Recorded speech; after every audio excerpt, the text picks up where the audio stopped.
Hello and welcome to yet another episode of Dr. Sin. Today we have a special guest. He is the MD and Director of Infertility and Feto-Maternal Medicine at Sunrise Hospital, Kasaragod.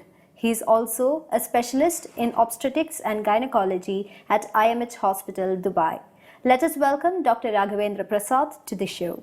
Welcome, Doctor.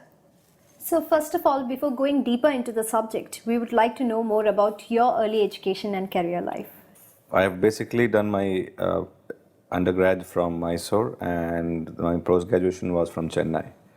And I've been working as a consultant in this field for the past 8 years at Sunrise Hospital, Kasaragod.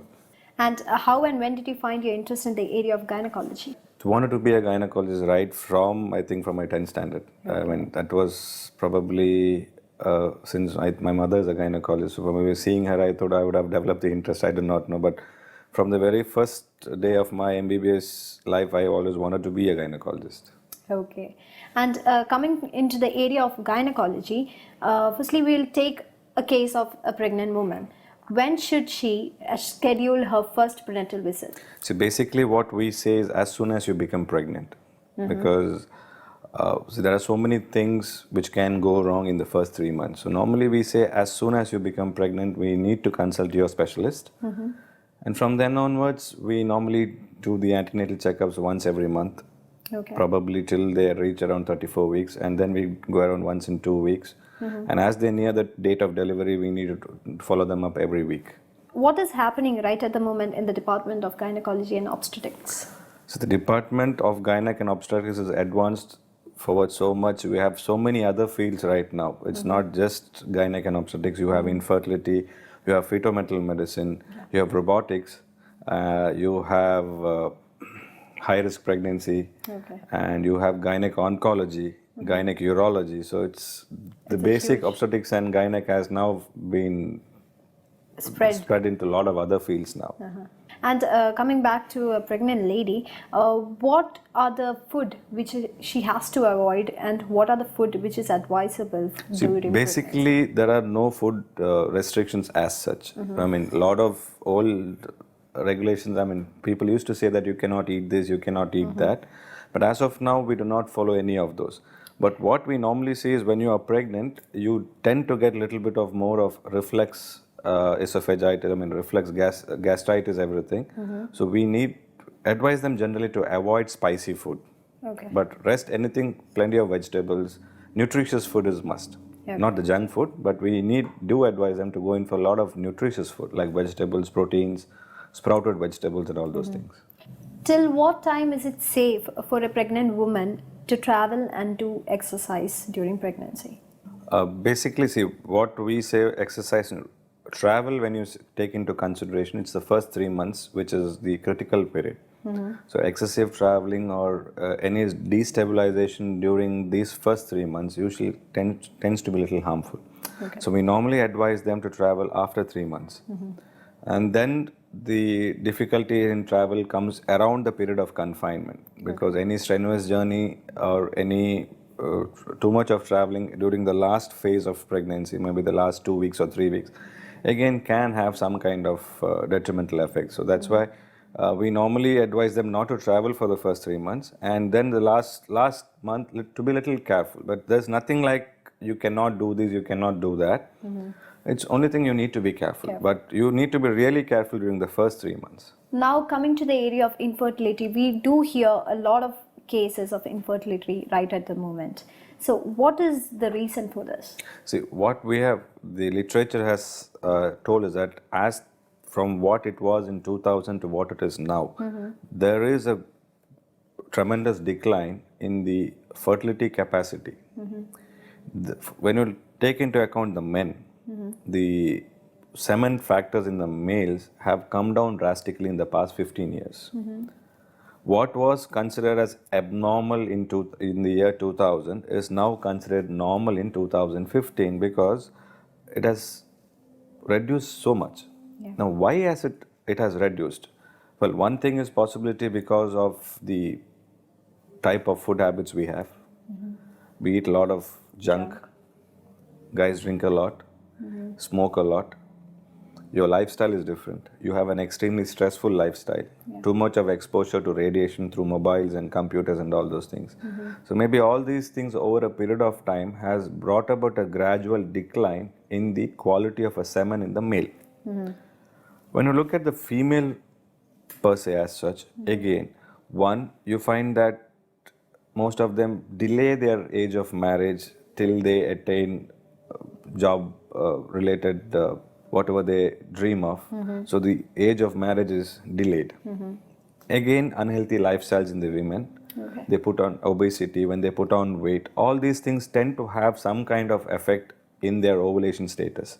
So when you put these two together, we do find that more and more couples are having difficulty in producing a child.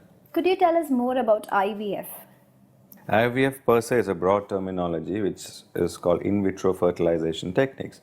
Now, for people who are having difficulty in having a child, what we say is the final solution is basically for IVF. People whom you suggest IVF is one who have crossed their age of decent chance of having a child, say cross 35, 36. Or if you have other factors which have compounded their chance of having a child. So IVF per se is where we give medicines to the lady and we develop her eggs, follicles or what you say, and then through a surgical procedure, we just retrieve those eggs out. Okay. We take the husband's sperm and with the help of an equipment, machine, we inject the sperm into the egg. Okay. And once the embryo is formed, we transfer the embryo back into the uterus.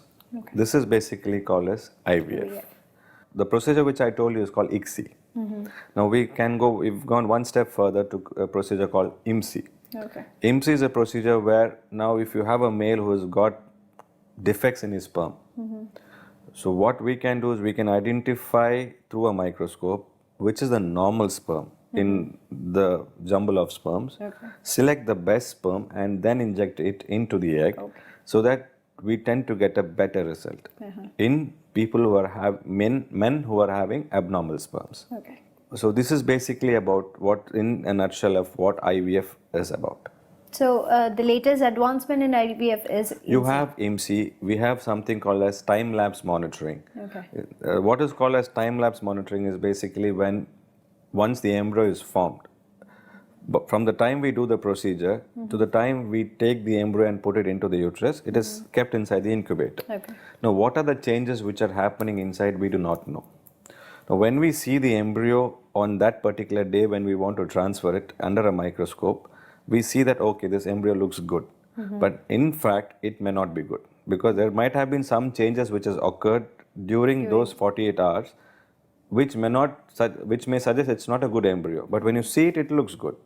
So with the help of time-lapse monitoring, it's something like it's a 24 hours non-stop video recording. Okay. So we get to review the growth of the embryo in all the 48 hours and you will not miss even a single step of what has gone wrong. So by that method, you will be able to select the best embryo for transferring it into the mother. I recently heard about gynecologic cancers. Could you tell us more about this and why this happens? See, gynecological cancers, when you take into account, you look at the system of the female genital tract. You have the vulva, you have the vagina. When you go from down to up, then you have the cervix, then you have the uterus, then you have the fallopian tubes and the ovary. So cancers can affect any of these parts. So when you look at from the lower part, you say vaginal or vulval cancers. Commonly, the patient will present with excessive discharge or foul-smelling discharge, or itching, or a swelling or a mass. Okay. Go one step up, you have the cervix. Even cervical cancers will present with irregular discharges, and when you examine again, you can see a growth in the cervix. Now, cervical cancers commonly will have bleeding associated with it, like postcoital bleeding or something like that. Uterus, again, will have bleeding disturbances. The silent and dangerous one is the ovary. Okay. Because the ovary will not give you any symptom. By the time you diagnose that there's an abnormality there, it is actually either too late or something like that. So, fallopian tube also, again, the tumors of the if you have a cancer of the fallopian tube, you will have excessive and foul-smelling discharge. So, you actually need to investigate them thoroughly. And Right now, I think in the present market, you have vaccination available for women of childbearing age or as soon as they have crossed their period of obtained their menarche. Vaccination for cervical cancers, because it is found that cervical cancer is one of the growing causes of death all over the world in women. So now this vaccination has been recommended as a part of the schedule in vaccination of girls with your regular immunization schedule. This vaccine is also being recommended. Okay. So with the use of this vaccine, the incidence of cervical cancer probably will come down in the years to come. And why is this happening right now in women? See, it's not that it's been happening previously also. Probably with the advances the medical sciences has made, the rate of detection is pretty much earlier and pretty quicker. So we are able to detect things at earlier. We are finding that the incidence is increasing. And what treatment are given right now? Treatment can range from surgery to radiotherapy and chemotherapy. That's the only treatment. Early stage cancers, whichever the area is involved, the early stage cancers, if detected at a very early stage, it's very simple. Only surgical management should be enough. But as the stage advances, along with surgery, you will have to go in for radiotherapy or chemotherapy depending on which part of the female genital tract is involved.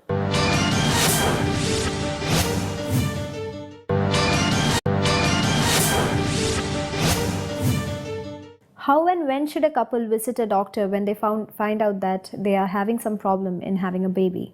So basically, we normally allow them to try at least for a period of 1 year. Now, 1 year is the time which we state that the couple have to be together throughout for that 1 year. Only then we start investigating that. In some countries, they still extend the period up to 2 years because they've found that at the end of 2 years, even 60 to 70% of women will end up becoming pregnant. So, but it varies from countries to countries. But generally, we wait at least till they complete 1 year, and then even after that, she's not become pregnant. We start investigating. What are the basic tests given when a couple enters or comes to a doctor? When you see a couple in front of you, maybe after 1 year, the investigations per se will be divided for the male and for the female. Now, for the male, the only criteria which is there is a semen analysis. And based on how the semen parameters are, we will advise them on further investigations. Now, when you look at semen parameters, there can be sperm or there may not be any sperm. Now, if there is no sperm at all, so there can be a problem with the production of the sperm, or there can be a problem for the sperm to come out. So there might be an obstruction somewhere. In such conditions, we do investigate further. We will be doing a hormonal analysis called FSH for the male. And if there is some abnormality in the production of the sperm, that FSH value will be very high. Now, if it's an obstruction, the FSH value will be pretty normal. And we will be able to advise them to go in for IVF. Now, when you look at the female per se, we have to evaluate 3 things. 1, how her uterus is, how the inside of the uterus is, how her fallopian tubes are, and how our ovaries are. When you look at a female from the ovary point of view, if she is having a cycles every month regularly, her ovary tend to be normal. So we need to do a basic ultrasound. We do a basic ultrasound. We are able to identify if there's any defects in the uterus, if the uterus is having any growth, any fibroid or something, if her endometrium is normal, and if the ovaries are normal. Now, tubal evaluation is done by there are multiple procedures. One is called an HSG. It's an X-ray of the tube. Or we have another procedure called as sonosalpingography, where we inject fluid into the uterus and see the fluid coming out through the tubes with the help of the ultrasound. So these are the basic tests which a lady should have once we start the treatment for pregnancy. You have a new thing in gynecology called robotics. Could you tell us more about this? See, robotics is a field where instead of the surgeon operating, you have the robot doing it for you. We sit on the other end and we just use gestures to do the surgery. So what is the advantage of this procedure is, since it's a machine which is doing the procedure, even and the precision is so perfect, even the toughest procedure ends up being a little bit relatively simple. Basically, what we generally say is an average surgeon will end up being a good surgeon with robotics. A good surgeon will be an excellent surgeon. And for an excellent surgeon, robotics is not required. Could you tell us more about fetal-maternal medicine? Fetal-maternal medicine is the study where we mostly look at the interaction of the mother and the child. Now, when you look at it per se, it covers a lot of area. When you look at, say, from the first trimester point of view, that's the first 3 months of pregnancy, we can use it as a therapeutic. This medicine involves therapeutic procedures as well as diagnostic procedures. Now, diagnostic procedures per se will be a procedure where we call as chorionic villus sampling or amniocentesis, fetal blood sampling, fetal skin biopsies, all these things. And what are these procedures is, we take a piece of the placenta, or we take the fluid which is which the baby is surrounded with, and screen it for any type of abnormalities or pathologies. Now, therapeutic procedures, what we commonly do is, in the first trimester, is one thing is multifetal reduction. That is, sometimes when you take treatment for pregnancy, there will be incidences where you have 5, 6, 7 inside.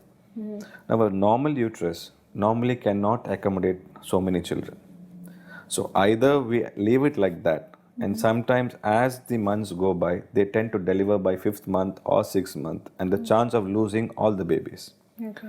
So in such conditions, what we can do is, we will slowly reduce, or we destroy one fetus after the other, and maybe keep 1 or 2 inside, maybe you can say 2 inside, so that those 2 pregnancies can continue uneventfully till term, and the mother can deliver a healthy child. The second half of pregnancy, you have other disorders which will come, where you have an Rh negative mother. An Rh negative mother who has had a previous delivery with an Rh positive baby and has been immunized in that pregnancy. So in this pregnancy, probably the child starts getting affected. So we do procedures like fetal blood transfusions, where we inject blood from the outside into the child which is inside the mother. We can do surgeries for the child which has got spinal abnormalities like spina bifida or something like that, where with the child in the abdomen, we go open, correct the abnormalities or remove the tumors from the child, put the child back inside, close it back, and allow the pregnancy to deliver, to go to term. We also have procedures where in twins, suppose there are some kind of anomalous communications between the twins, because of which one baby is growing well and the other baby is not growing well. Then we go inside with the help of instruments.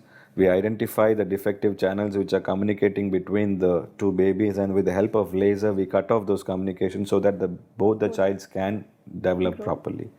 So this is what is basically a few of the things which can be done in fetal-maternal medicine. And how do you destroy this fetus? Like you told, if there are 5 or 6 fetus. Yeah, basically it's like a crude procedure where probably we inject a certain chemical into the heart of the baby. It's just probably this big. It's maybe in the 2nd month or so, or 2nd month. So very small fetus. So with the help of an ultrasound, with a needle, we just go directly into the heart and inject a chemical into the heart, and it just kills the fetus there itself. Lastly, what message would you like to convey to our viewers? Message, what I would say is probably eat well, sleep well, have a healthy lifestyle, take good care of your health. Any small symptoms or any problems which you notice, don't neglect, visit your doctor as early as possible. Thank you, doctor. Thank you for spending your valuable time with us. It was nice meeting you. Thank you. Thank you very much. So that was Dr. Raghavendra Prasad with us. Until we meet next time, this is me, Anjali, signing off. Take care.